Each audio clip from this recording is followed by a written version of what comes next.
Hah?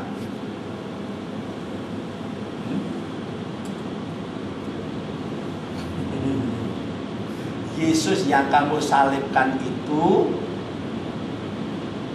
ya menjadi Tuhan dan Kristus atau juru selamat. Jadi Yesus itu menjadi Tuhan itu setelah mati disalib. Yesus diberi titel juru selamat atau Kristus itu setelah mati disalib. Ya. Nah, itu jangan tutup dulu ya. Baca Matius 21 ayat 11.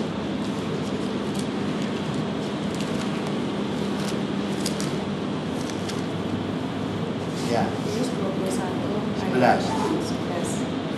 Dan orang banyak itu menyambut, inilah Nabi Yesus dari Nazaret. Orang banyak itu menyambut, inilah Nabi Yesus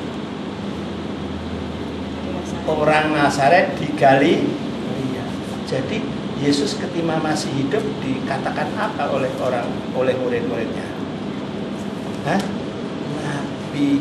Tapi setelah mati disalib baru ya dijadikan Tuhan. Atau ayat loh, saya bukan bicara dari diri saya sendiri ya. Ya. Nah, Yesus disalib, mati nggak? Mati ya? Setuju? Kalau orang mati jadi apa? Mayat. Kemudian dikafanin, betul kan? Ingat ya? Kalau Yesus dikafanin, terus dimasukkan ke dalam gua, dimasukkan di atas batu, ya tak? Hari ketiga Minggu pagi bangkit hidup kembali, betul lah? Hah? Tadi jadi apa? Kalau orang mati, Yesus mati jadi apa? Sekarang bangkit hidup kembali jadi apa? Pak? Hah? Jadi apa? Loh, di situ ceritanya begitu, orang sudah mati bangkit hidup kembali. Jadi apa? Ya mayat hidup. Oh iya. Iya tak? Baru diangkat menjadi Tuhan dan juru selamat. Jadi Tuhannya orang Kristen apa? Mayat hidup. Ya. Ya, oke, nanti kita teruskan ya. Ya. Udah pegang dulu, nanti barangkali bisa. Wassalamun asrofil anbiya wa mursalin wa ala alihi wa sahbihi ajmain. Asyhadu an la ilaha illallah wa asyhadu anna Muhammadan abduhu wa rasuluh. Allahumma sholli ala Muhammad wa ala ali Muhammad. Amma ba'du. Yang saya hormati bapak-bapak, ibu-ibu serta adik-adik jamaah rahimakumullah. Pertama saya ucapkan terima kasih waktu yang diberikan kepada saya, khususnya kepada pengurus Mas Fahmi Yusuf dan temannya yang telah memberikan waktu kepada saya untuk menyampaikan tausiah pada kesempatan ini. Saya berterima kasih karena dengan tausiah ini insya Allah saya akan mendapat pahala dari Allah. Karena apa? Dengan tausiah ini saya bisa mengamalkan ilmu yang bermanfaat yang saya miliki. Kalau saya tidak saya sampaikan, walaupun ilmu itu bermanfaat, tapi kalau tidak diamalkan tidak ada gunanya. Ya. Baik.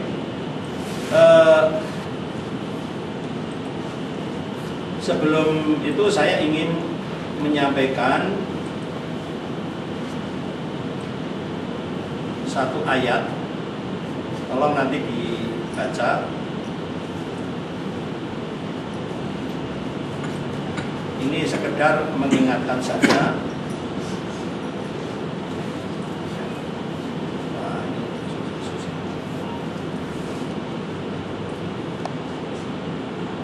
Kalau yang bawa Al-Quran, tolong baca surat Al-An'am 19.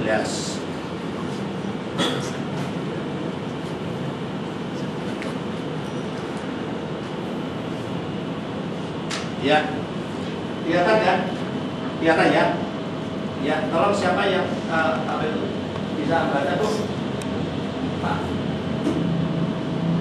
Ya, mbaknya. Dia baca. Ayo Mbak Samani.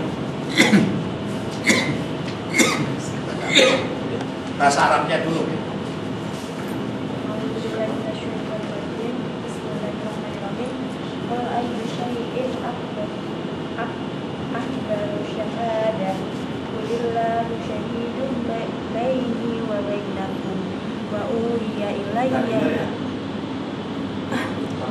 Sama nggak? Ya. Wa uhiya ilayya hadzal qur'anu liunzirakum bihi wa man balag abi annakum latashhaduna anna ma'allahi alihatun ukhra qul la ashhad qul innama huwa ilahu wahidun wa innani bari'um mimma nusyrikun. Ya. Ayat ini saya angkat kaitannya dengan syahadat. Ya. Adik-adik sudah syahadat? Kapan mulai syahadat? Hah? Nah, banyak yang nggak tahu tak? Kapan kita itu mulai syahadat? Ya, oke nanti saya jelaskan ya. Ini sebagai wedang jahe dulu ya, ya untuk penghangat badan. Ya, di sini ada kata syahadat, ya. Terus ada kata syahidun. Terus ada latas hadu. Terus ada kula ashadu.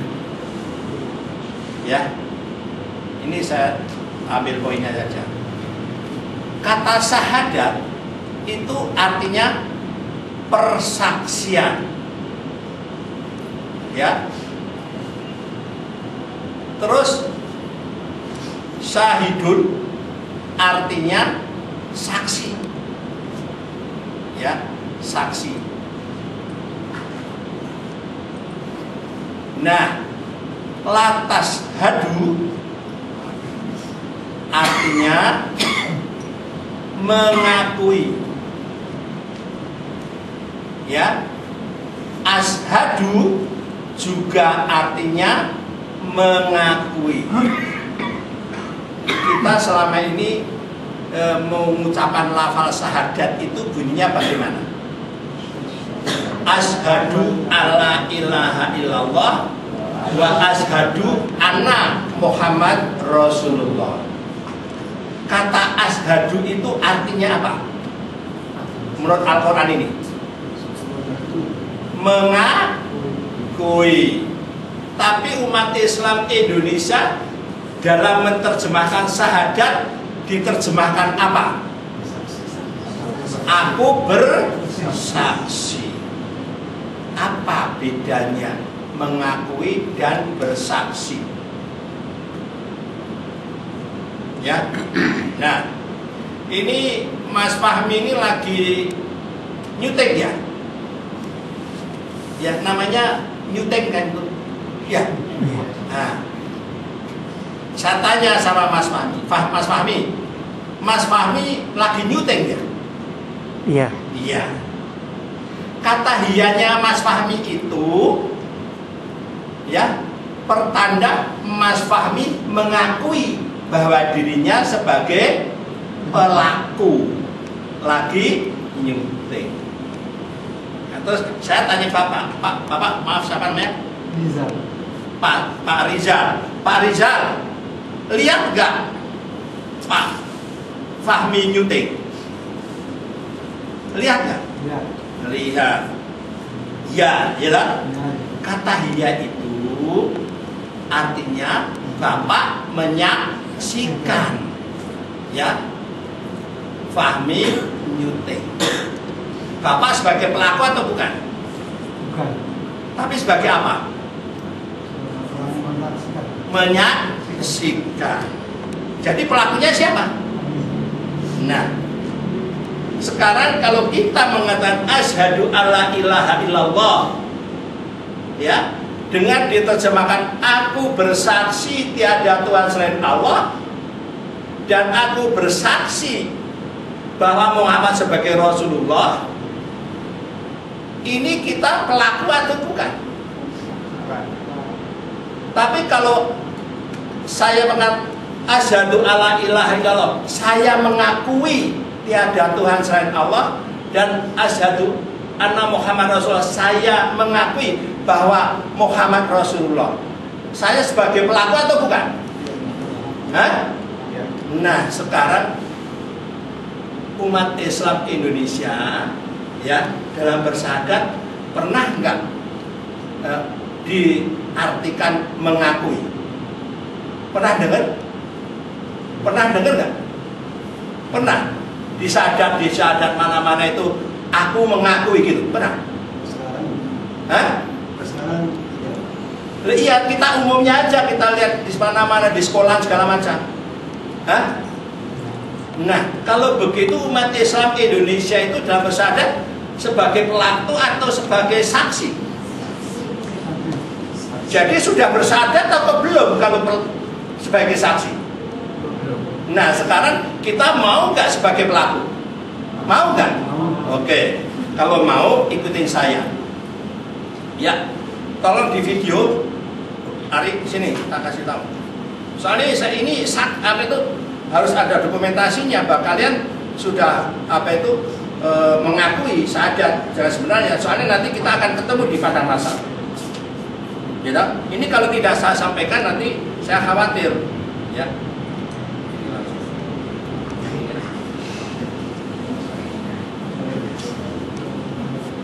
Saya dulu terus ada ya.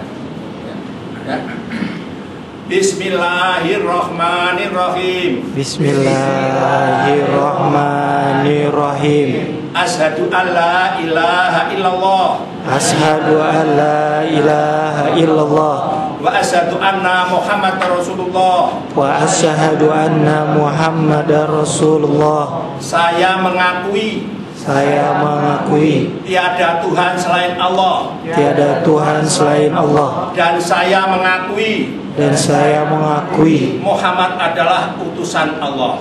Muhammad adalah utusan Allah. Ya, alhamdulillah kalian sudah saya luruskan syahadatnya. Ya, nanti kalau di padang mahsyar ditanya oleh Allah, ya, saya disuruh oleh Pak Komandan untuk mengakui, ya, ya, nanti saya tanggung jawab, ya, karena Al-Quran begitu, ya, sebab apa? Baca surat Toha ayat 100. Nih, langsung aja. Barang siapa berpaling daripada Al-Quran, maka sesungguhnya akan memikul dosa yang besar di hari kiamat. Ya, mereka kekal di dalam keadaan itu dan amat berulah dosa itu sebagai beban bagi mereka di hari kiamat. Ya. Yaitu di hari yang di waktu itu dihitung sangkakala, dan kami akan mengumpulkan pada hari itu orang-orang yang berdosa karena berpaling dari Al-Quran dengan muka yang biru muram. Ya, nanti kita saling lihat di padang mahsyar, ya, mukanya putih bersih atau biru muram. Ya, cari Pak Kodiran. Ya, saya hanya ingin membersihkan muka kalian, ya, muka kita di padang mahsyar. Cara kembali ke Al-Quran. Ya, belum waktunya bertanya, ada waktunya. Ini baru pembukaan, pemanasan dulu, belum masuk materi. Ya, adik terkena surat Al-Anbiya ayat 37. Tolong baca, Pak. Ini biar tahu bahwa Al-Quran itu merupakan undang-undang dasar. Ya, Jadi ada pasal-pasalnya, ya. Surat Al-Anbiya nih saya kasih tahu. Ini santai aja ya, jangan tegang-tegang ya. Suara saya keras itu bukan karena apa. Memang saya orang Jawa Batak ya.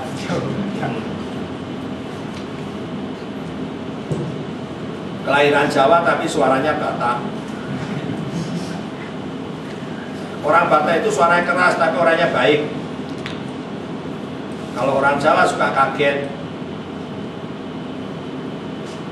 Nah, nih, ya, apa Mbak? Baca Mbak? Apa? Apa Mbak? Baca. Terjemahnya juga. Manusia. Iya, manusia telah dijadikan bertabiat tergesa-gesa ya. Mbak tergesa-gesa ya. Sabar. Ya. Ada pasalnya. Oke. Ya.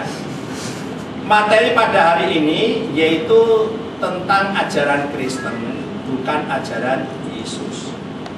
Ya. Ini saya hanya sekedar ya meneliti menurut Injil maupun menurut Al-Quran. Nah, sebelum kita membahas itu, kita harus tahu dulu apa sih bedanya agama Islam, agama Kristen, agama Hindu, agama Buddha, agama Konghucu, agama Yahudi.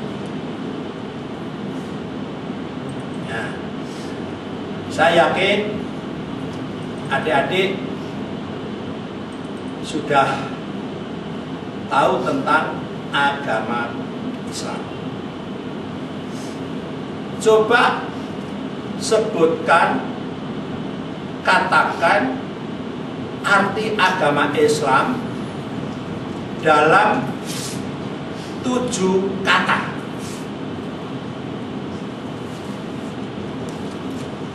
Siapa yang bisa? Hah? Agama Islam dalam 7 kata. Ya. Agama Islam adalah petunjuk hudan. Ya. Tata kehidupan manusia di muka bumi yang diciptakan Allah, ya, pencipta alam semesta. Jadi agama Islam itu petunjuk tata kehidupan manusia di muka bumi, ya, yang diciptakan oleh Allah, pencipta alam semesta. Ya. Agama Yahudi itu juga petunjuk tata kehidupan manusia di muka bumi yang diciptakan Allah juga, tapi khusus untuk Bani Israel pada waktu itu. Nah, agama Islam yang sekarang ini petunjuk tata kehidupan manusia seluruhnya di muka. Ya, kalau boleh saya tahu, umatnya Nabi Muhammad itu siapa? Bu, nanti biar dibenerin sendiri.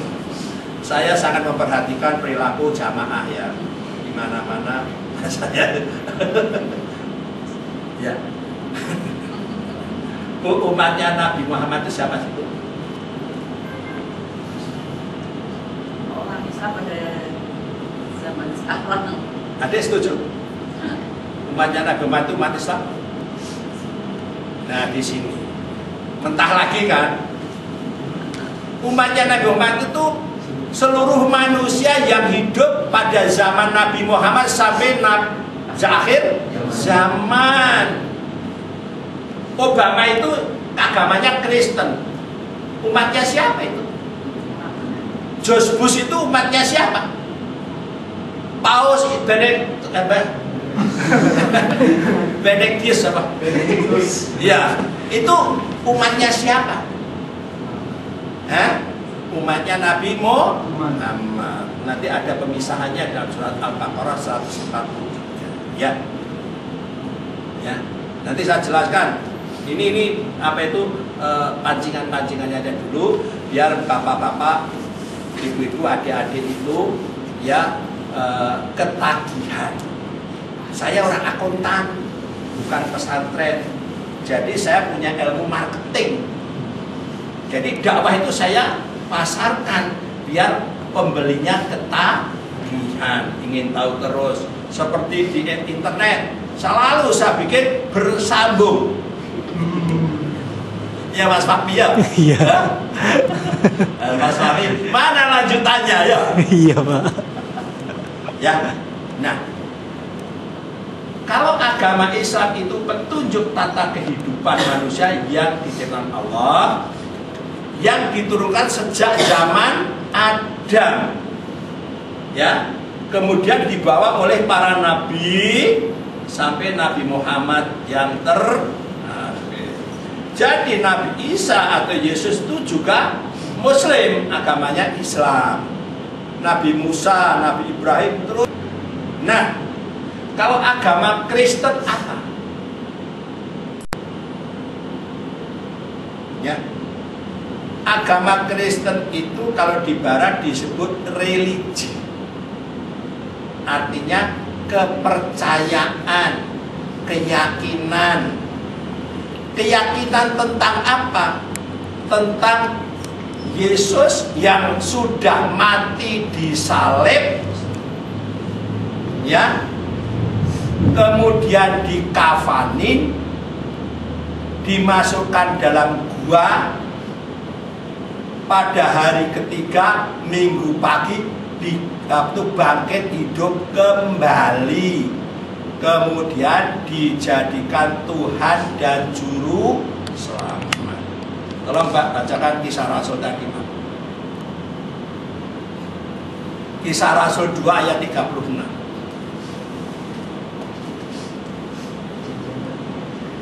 Kisah para Rasul 2 ayat 36. Jadi seluruh kaum Israel harus tahu dengan pasti bahwa Allah telah membuat Yesus yang memusalibkan itu menjadi Tuhan dan Kristus. Iya. Orang Israel harus tahu bahwa Allah telah menjadikan Yesus yang kamu salibkan itu, kemudian mati, dikafani, masukkan ke dalam kuburan gua-gua, hari ketiga bangkit hidup kembali menjadi Tuhan dan Kristus atau Juru Selamat. Orang yang mempercayai bahwa Yesus adalah Kristus atau Juru Selamat di Indonesia disebut Kristen. Kalau di Eropa disebut Kristian. Ya. Jadi agama Kristen itu sebuah kepercayaan, bukan aturan tata kehidupan. Kalau aturan tata kehidupannya itu namanya Nasrani. Nasrani itu artinya panggilan kepada pengikut Yesus yang berasal dari Nazaret. Dan orang-orang Nasrani itu mengikuti ajaran Nabi Isa atau Yesus. Tapi kalau orang Kristen hanya mempercayai Yesus yang sudah mati di salib, dimasukkan dalam kubur, kemudian bangkit hidup kembali, dipercayai menjadi Tuhan dan Juru Selamat. Siapa yang membuat kepercayaan itu? Namanya Paulus. Ya. Paulus itu siapa? Paulus itu manusia. Jadi agama Kristen adalah kepercayaan terhadap Yesus yang sudah mati di salib, menjadi Tuhan dan Juru Selamat yang diciptakan oleh manusia, yaitu Paulus. Jadi sudah tahu bedanya agama Islam dengan agama Kristen? Tahu nggak? Nanti kalau ditanya, biar tahu. Nah, sayangnya kita itu Islam dari lahir, kalau ditanya agama Islam itu apa, nggak bisa jawab. Nah, ini kan yang memprihatinkan. Nah, agama Hindu, Buddha itu juga merupakan aturan tata kehidupan dan sekaligus juga kepercayaan. Ya, tapi yang menciptakan adalah manusia. Ya.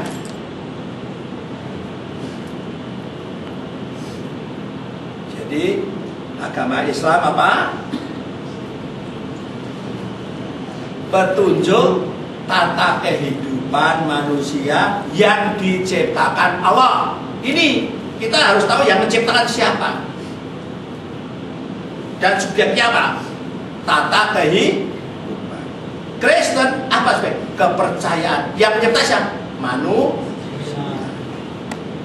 Hindu, Buddha, kepercayaan dan tata kehidupan. Karena di dalam Hindu ada aturan-aturan budi pekerti, Buddha juga. Tapi yang menciptakan manusia, itu bedanya. Ya. Oke? Ya.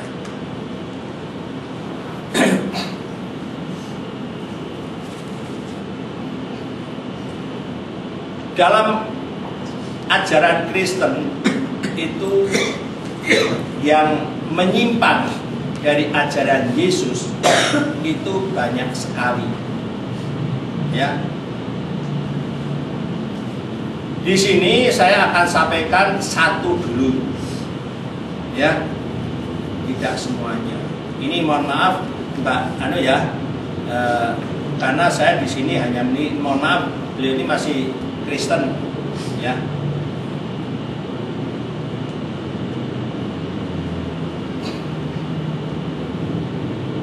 Mari kita baca dulu ayat ini.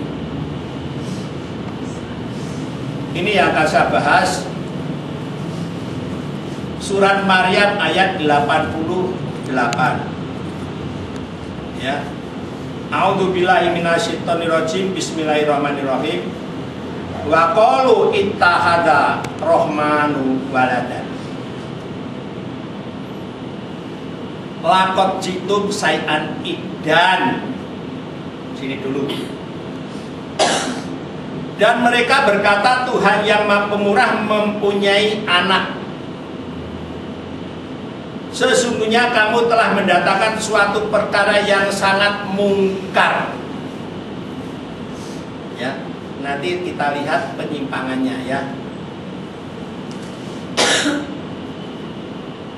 Di muka bumi ini ada manusia yang mengatakan Tuhan punya anak. Ada kan? Ada kan? Ada kan? Ada nggak Pak? Hah? Nah, kalau bilang nggak ada berarti Bapak nggak punya tetangga. Kan sekarang itu kita hidup ya global ya, bertetangga kepada siapa saja ya. Dan kita harus selalu berbuat baik, tidak pilih-pilih. Ya, kepada siapapun. Berbuat baik itu ada 3 jalur. Pertama, berbuat baik kepada Allah. Yang kedua, berbuat kepada diri sendiri. Yang ketiga, berbuat kepada orang lain. Ya, nanti uraiannya saya sampaikan pada episode berikutnya. Menarik. Ya, jujur saya tanya, manusia di muka bumi ini yang mengatakan Tuhan punya anak zaman sekarang agamanya apa? Hah? Yahudi dan Kristen. Hah? Yahudi dan Kristen. Ada pernah tanya orang Yahudi itu zaman dulu, Israel. Yahudi yang mengatakan Uzair anak Allah ya. Sekarang ya ada di lingkungan kita aja dulu. Manusia yang mengatakan Tuhan punya anak agamanya apa? Agamanya apa, Mbak? Kristen. Mbak mengakui? Itu sebenarnya hanya sebutan. Iya. Tapi yang jelas kan mengakui toh bahwa di dalam agama Kristen itu Tuhan punya anak. Betul kan? Yesus disebut anak Tuhan. Iya, itu apakah biologis atau apa nanti ya. Yang penting mengatakan Tuhan punya anak, ya. Itu nanti, ya. Ya. Ada yang setuju nggak? Hah? Nggak setuju? Soalnya kan dihitung. Manusia yang mengatakan Tuhan punya anak itu agamanya apa? Hah? Kristen. Ini seluruh dunia mengatakan begitu. Masa takut? Ini bukan sarah, bukan apa, kenyataan begitu kan? Ya. Saya itu banyak teman Kristen, Bom. Saya lahir di Mutiara, daerah misionaris. Biasa mereka mengatakan Yesus anak Allah. Ya toh? Allah Bapa, Allah Putra dan Allah Roh Kudus. Ya. Iya toh? Tuh. Saksinya ada. Nah, ini kita bicara Al-Qur'an. Sesungguhnya kamu telah mendatangkan suatu perkara yang sangat mungkar. Kamu di sini siapa? Hah? Hah? Non-Muslim. Orang Nasrani. Takut lagi. Nasrani. Dia yang mengatakan Tuhan punya anak. Agamanya apa? Kristen. Kalau Nasrani itu bukan mengatakan Tuhan punya anak, wong Muslim. Karena pengikut Nabi Isa. Hanya di dalam Al-Quran itu ada dua macam Nasrani. Yang satu Nasrani pengikut Nabi Isa yang beriman, yang satu Nasrani yang menyimpang. Nanti saya jelaskan ayatnya dalam surat Al-Maidah 14. Ya, ketika diberi peringatan oleh Allah, mereka melupakan peringatan. Ya, nah, sesungguhnya kamu orang Kristen telah mendatang suatu perkara yang sangat mungkar. Apa sih sangat mungkar itu? Bahasa Arabnya syai'an iddan.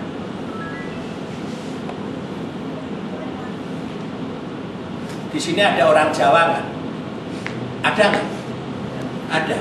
Pernah dengar kata-kata edan? Hah? Orang luar Jawa juga tahu, Pak. Hah? Orang luar Jawa juga tahu. Oh tahu. Nah, istilahnya ini bahasa Jawa. Pernah mencari tahu asal usul kata edan?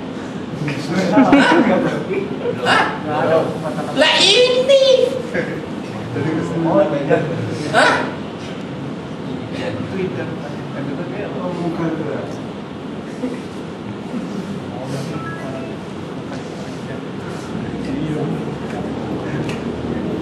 Banyak istilah-istilah Jawa itu yang sumbernya dari Al-Quran.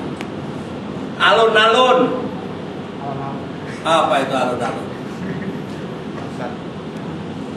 Itu bahasa Arab dalam surat Al-Baqarah ayat 119. Inna arsalna bilhaq basiro wa nadhiro walatus alun an ashabil jahil. Alun an itu artinya pertanggungan jawab. Kami utus kamu Muhammad ya dengan kebenaran untuk membawa kabar gembira dan memberi peringatan. Dan kamu tidak dimintai pertanggungan jawab atas penghuni neraka. alun-an pertanggungan jawab, ya. Kemudian orang Jawa mengatakan alun-alun berupa lapangan, tujuannya untuk mempertanggungjawabkan, ya, perbuatan umat Islam yang melanggar syariat Islam. 3 macam, ya. Pertama, hukum membunuh, mencuri dan berzina, semua diadili di alun-alun, disaksikan orang yang baru keluar dari sholat Jumat. Itu kenapa kok di Jawa banyak alun-alun? Karena pada zaman Wali Songo dulu, selama 200 tahun umat Islam di Indonesia sudah melaksanakan syariat Islam, ya. 3 hukuman, membunuh, mencuri, dan berzina dihukum di alun-alun. Penjelasan detail nanti saya jelaskan pada episode berikutnya, ya. Jadi idan itu sangat mungkar. Jadi manusia yang sangat mungkar di sini siapa? Orang yang mengatakan Allah punya anak. Agamanya apa? Hah? Kalau saya katakan pakai bahasa Arab, manusia yang edan di sini siapa? Hah? Orang yang mengatakan Allah punya anak. Agamanya apa? Nah, tapi jangan, maaf ya, tetap jangan terus dikatakan untuk ngatain orang kesedan, nggak boleh, ya. Nah, nanti kita lihat, ya. Surat Maryam 90, hampir langit pecah karena ucapan itu, dan bumi belah dan gunung runtuh.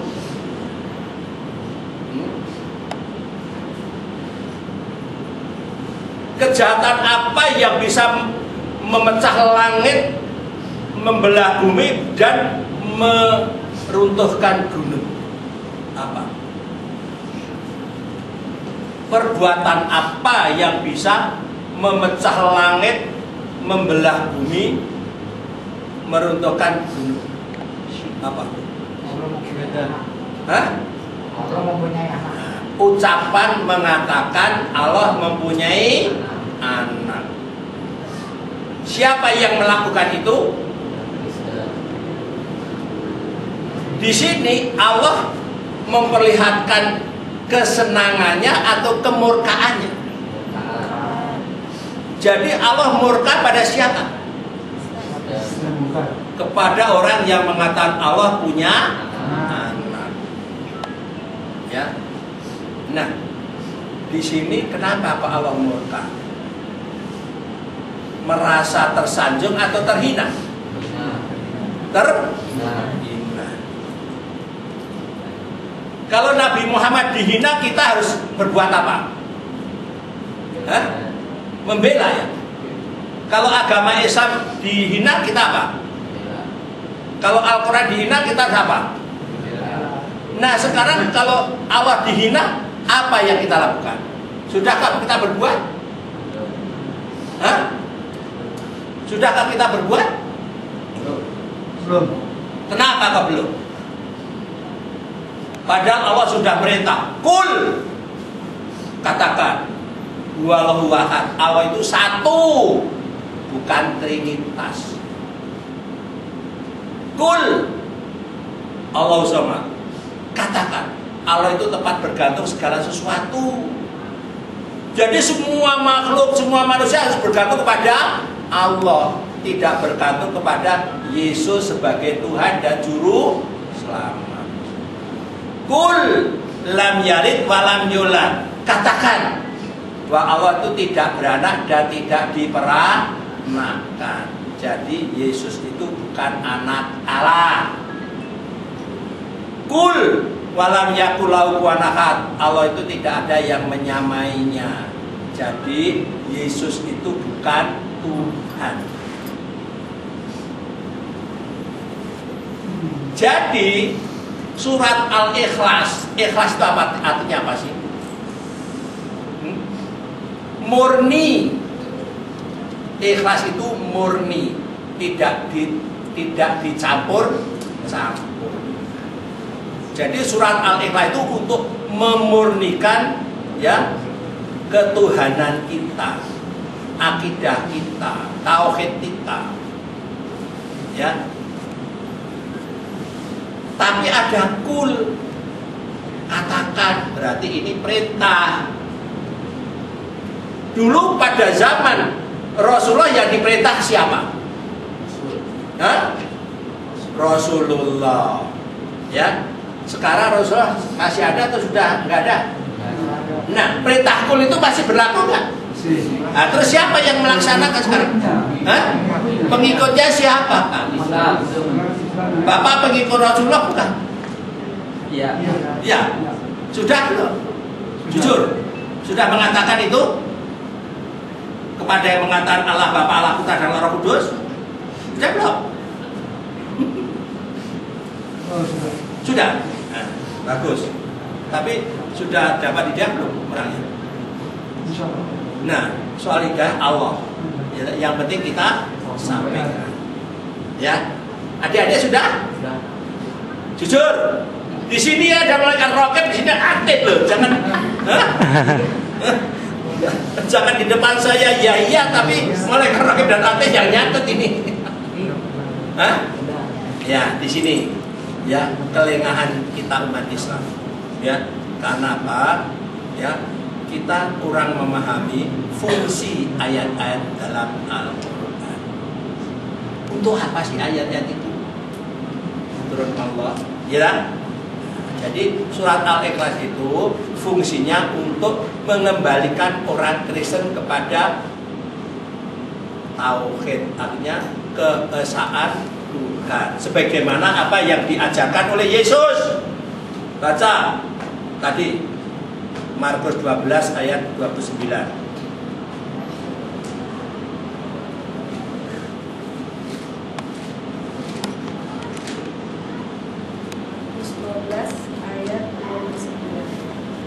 Jawab Yesus, hukum yang terutama ialah, dengarlah hai orang Israel, Tuhan Allah kita, Tuhan itu Esa. Yesus menjawab, dengarlah hai orang Israel, Tuhan Allah itu, Tuhan itu Esa. Jadi Yesus itu ya mengajarkan Tuhan itu Esa. Berarti Yesus mengajarkan tauhid. Ya, inti ajaran Esa itu ada dua. Pertama tauhid, yang kedua amal soleh. Ya, nanti surat surat 18 Al-Kahfi ayat 110 ya. Nah, jadi ya Yesus itu Muslim. Ya, nanti banyak ajaran-ajaran Yesus yang menunjukkan bahwa Yesus Muslim. Ya. Nah, saya lanjutkan di sini. Pertanyaannya, mengapa Allah itu sangat murka dikatakan punya anak? Orang Kristen mengatakan Yesus anak Allah. Gambarnya seperti ini ya, Mbak ya? Iya? Iya? Ini gambar Yesus bukan? Ada berapa Yesus ini kira-kira?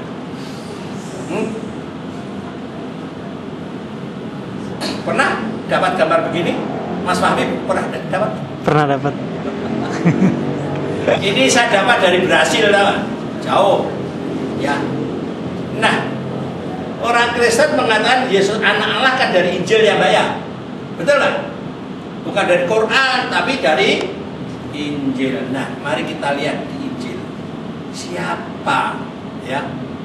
Siapakah yang mengatakan dalam Injil bahwa Yesus anak Allah? Ini waktu tadi sudah ditetapkan jam 17, jam 5 sekarang sudah tinggal 5 menit Mas Fahmi. Ya. Nah, padahal ini baru pertengahan ya, belum nyampe. Nah, oke, sangat cepat ya. Iya, Pak. Iya. Hah? Yang terlambat siapa? Tambah. Maklum saya udah tua. Ya. Tolong Mbak siapa namanya? Hah? Ari. Nah ini sama dengan nama cucu saya itu. Cucu saya itu Ari Nugraha. Hah? Ari. Ya. Baptisnya apa? Ada baptis enggak punya? Oke. Mbak yang baca. Injil Markus 3 ayat 11. Mbak baca di situ boleh.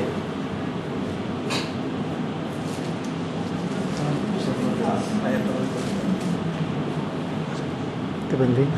Ngambil satu. Bila mana roh jahat melihat dia, mereka jatuh tersungkur di hadapannya dan berteriak, Engkaulah anak Allah. Bila mana roh-roh jahat melihat dia, melihat Yesus, mereka jatuh tersungkur di hadapannya dan berteriak, Engkaulah anak Allah. Mbak, yang mengatakan Yesus anak Allah di sini siapa? Hah? Jujur. Kita sini belajar lintas agama itu harus jujur-jujuran. Ya, jujur. Ya. Yang mengatakan Yesus anak Allah siapa? Roh jahat itu apa sih? Iblis. Hah? Nah, orang Kristen mengatakan Yesus anak itu ikut ajaran siapa? Jahat. Hah? Hah? Ini dulu, itu bicara ayat ini dulu.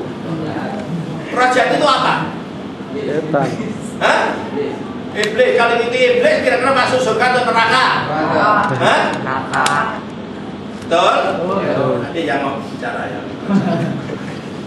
Hah? Ya, Mbak ya malah mesam-mesam. Mbak yang baca loh. Ya, saya nulis hanya nanti kalau ada apa itu dipanggil yang berwajib, Mbak. Mbak Ari kan yang baca kok ya. Aku kan yang ikutin aja. Yang kedua, lah ini bahasa Jawa. Lan wong-wong sing padha kepanjangan demit yen padha weruh Gusti Yesus nuli padha cekek ing ngarsane sarta padha bengok panjenengan menika putranipun Allah. Mantep. Jadi yang mengatakan Yesus anak Allah itu siapa? Ini sekedar tahu tapi nggak boleh untuk mengolok-olok ya. Dalam surat Al-An'am ayat 108 ya, janganlah mencela atau mengolok-olok Tuhan selain Allah. Ya, walaupun Tuhannya beda, kita nggak boleh, umat Islam nggak boleh berbuat jahat. Ya, apalagi setelah sholat itu nggak boleh berbuat dosa. Ya, nanti saya jelaskan sholat yang khusyuk itu seperti apa. Ya, kalau Mas Fahmi mana tadi? Udah baca kali? Di belakang, Pak. Ya, yang kedua, yuk baca. Langsung sini aja, itu hanya tes saja. Ya. Siapa baca? Mbak, ayo gantian yuk baca. Ketika matahari terbenam, Yang keras itu, wong saya aja bisa keras kok. ketika matahari terbenam, semua orang membawa kepadanya orang-orang sakitnya yang menderita bermacam-macam penyakit. Ia pun meletakkan tangannya atas mereka masing-masing dan menyembuhkan mereka. Dari banyak orang keluar juga setan-setan sambil berteriak, Engkau adalah anak Allah. Allah. Yang ini beda. Jadi di sini yang mengatakan engkau anak Allah atau Yesus anak Allah itu siapa? Setan. Ini mempertegas yang tadi ya. Oke? Ya. Percaya atau tidak terserah. Saya tidak memaksakan. Laikro hafidin. Tidak ada paksaan ya Pak ya. Saya sekedar menyampaikan kebenaran yang sebenarnya. Ya. Yang ketiga, yuk. Mas Fahmi belum pernah baca, ayo. Ayo, Lukas lah. Injil Lukas. Injil Lukas 8 nomor 26. Lalu mendaratlah Yesus dan murid-muridnya di tanah orang Gerasa yang terletak di sebelah Galilea. Di seberang Galilea 27. Setelah Yesus naik ke darat, datanglah seorang laki-laki dari kota itu menemui dia. Orang itu dirasuki oleh setan-setan dan sudah lama ia tidak berpakaian dan tidak tinggal dalam rumah, tapi dalam pekuburan. Ketika ia melihat Yesus, ia berteriak lalu tersungkur di hadapannya dan berkata dengan suara keras, "Apa urusanmu dengan aku, hai Yesus, anak Allah yang maha tinggi. Ya. Ketika Yesus pergi ke tanah orang Gerasa di seberang kota Galilea, didatangi oleh seorang laki-laki. Orang laki-laki kerasukan setan-setan. Sudah lama tidak berpakaian, tinggalnya tidak di rumah tapi di kuburan. Setelah ketemu Yesus, orang itu berteriak dengan suara keras, "Apa urusanmu dengan aku? Hei, Yesus anak Allah yang maha tinggi." Jadi yang mengatakan Yesus anak Allah yang maha tinggi itu siapa? Orang gila. Seorang laki-laki. Jangan tutup poin begitu dong. Mau. Orang yang kerasukan setan. Orang yang kerasukan, laki-laki yang kerasukan setan. Sudah lama tidak berpakaian, tinggalnya tidak di rumah tapi di kuburan. Nah, orang apa itu? Yang halus dulu gitu loh. Yang orang tidak waras. Alias apa? Hah? Hah? Sayan Idan. Kalau bahasa Jawa wong edan. Ya. Jadi sudah 3 ya. Satu yang mengatakan Yesus anak Allah adalah roh jahat, yang kedua setan, yang ketiga orang tidak waras. Ya.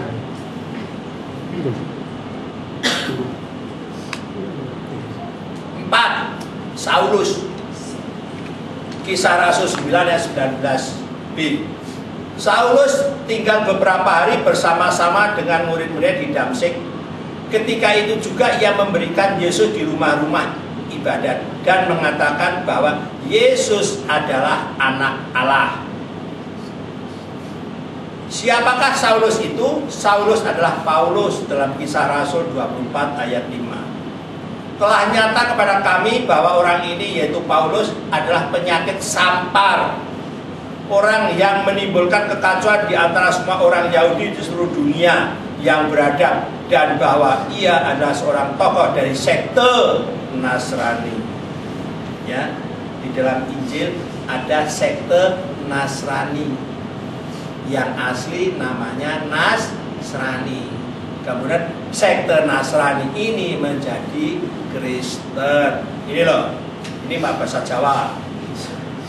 Kula sami nyeksosi bilih tiyang menika Paulus nuwuhaken karutan ingkang bebayani, berbahaya. Paulus itu orang yang berbahaya. Piyambakipun damelipun ngojo-ojo tiyang kathah kapurih damel geger wonten ing antawisipun tiyang Yahudi lan wonten ing pundi. Tiyang menika dados pemimpin tiyang Kristen.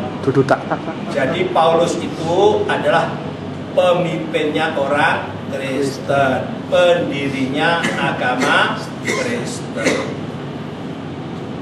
Ya. Kalau Yesus itu bukan pendiri agama Islam, pendiri agama Islam itu siapa? Allah. Yesus, Nabi Muhammad, Nabi Musa itu hanya penyampaikan. Ya. Nah, Kristen ada pendirinya, namanya Paulus.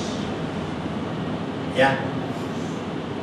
Jadi di sini perlu tahu bedanya Nasrani dengan Kristen. Nanti sejarahnya bagaimana terjadinya kejadiannya dari Nasrani menjadi Kristen, dari Kristen menjadi Katolik, Katolik menjadikan Protestan, dari Protestan nanti ada Bentel, ada Pentakosta, ada macam-macam. Yang Katolik ada Katolik Roma, Katolik Ortodoks dan sebagainya. Nanti saya jelaskan, ya. Nanti saya jelaskan pada episode berikutnya. Pengen tahu nggak? Atau sudah pernah kasih tahu? Hah? Loh kok belum?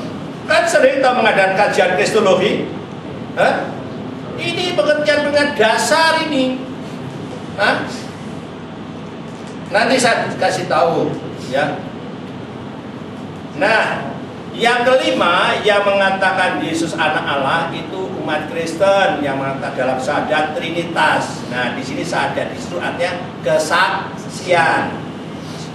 Ya. Allah Bapa, Allah Putra, dan Allah Roh Kudus. Dan orang Kristen benar, dia bukan pelaku, tapi hanya bersaksi. Ya. Nah,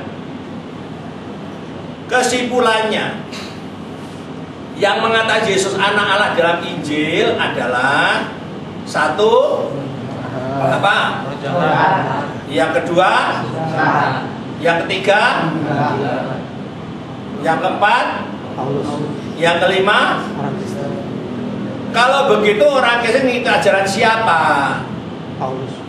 Roh jahat, setan, orang gila, atau Paulus? Setan Paulus. Ikuti Paulus. Nah, Paulus itu baru mengikuti ajaran siapa? Gitu loh. Ya. Ya. Ini Mbak, ini bicara jujur ya, netral.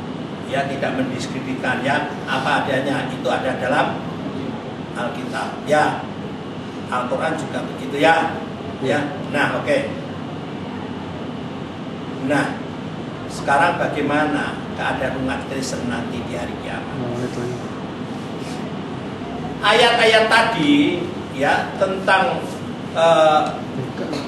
keyakinan atau kepercayaan bahwa Yesus anak Allah itu adalah penyimpangan dari ajaran Yesus. Ya. Yesus di dalam Injil itu selalu mengatakan anak manusia, bukan anak Allah. Ya, nanti sampai ke situ, tapi saya ingin menyampaikan dulu ya, ini sebagai proteksi kita ya. Ya. Bagaimana keadaan umat Kristen di hari kiamat nanti? Ini diambil dari Injil dan Quran. Nah, di dalam Injil Mbak tolong baca Matius 7 ayat 21 sampai 23.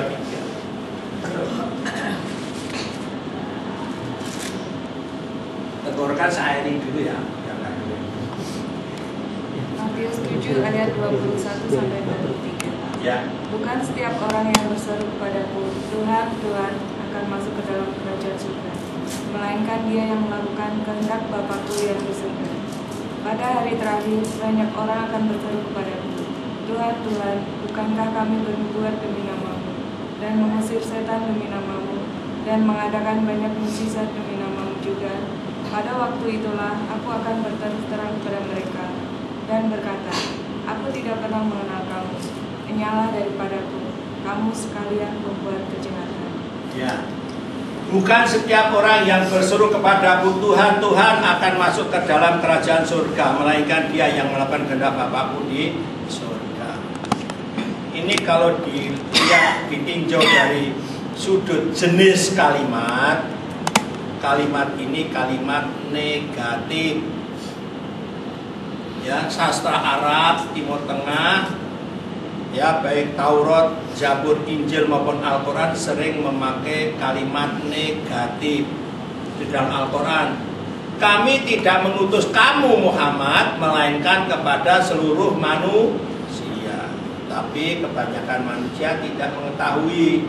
Jadi kata-kata tidak dan melainkan. Ini juga bukan setiap orang yang berseru kepada Tuhan, Tuhan akan masuk ke dalam kerajaan surga, melainkan dia yang melakukan kehendak Bapakku di surga.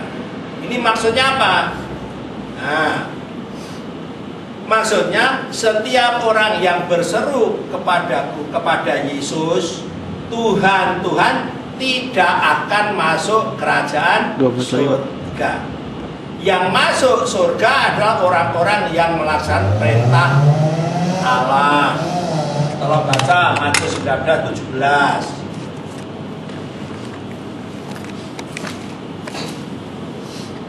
Matius 19 ayat 17. Jawab Yesus, apakah sebabnya engkau bertanya kepadaku tentang apa yang baik? Hanya satu yang baik. Tetapi jikalau engkau ingin masuk ke dalam hidup, turutilah segala perintah. Iya, mengapa kamu mengatakan aku baik? Yang baik hanya satu, yaitu Allah. Kalau kamu mau masuk ke dalam hidup yang sebenarnya yaitu di surga, maka turutilah segala perintah Allah. Jadi di sini juga yang masuk surga adalah orang-orang yang melaksanakan perintah Allah, bukan orang yang mengatakan Yesus Tuhan. Ini Yesus sendiri yang mengatakan. Nah, pada hari kiamat mereka itu akan berseru kepada Yesus. Siapa mereka itu? Ya, Tuhan, Tuhan, bukankah kami bernubuat demi namamu dan mengusir setan demi namamu dan mengadakan banyak mujizat demi namamu juga? Pada waktu itulah Yesus akan berterus terang kepada mereka dan berkata, aku tidak pernah mengenal kamu. Enyahlah daripadaku, kamu sekalian pembuat kejahatan. Itu kata Yesus. Nah, pertanyaan, mengapa Yesus tidak mengenali orang yang memanggil Yesus Tuhan atau orang Kristen? Ya, Mbak Ari, kalau orang Kristen berbuat sesuatu kan sering mengatakan demi nama Tuhan Yesus, ya, betul lah. Nah, baca Kolose 3 ayat 17.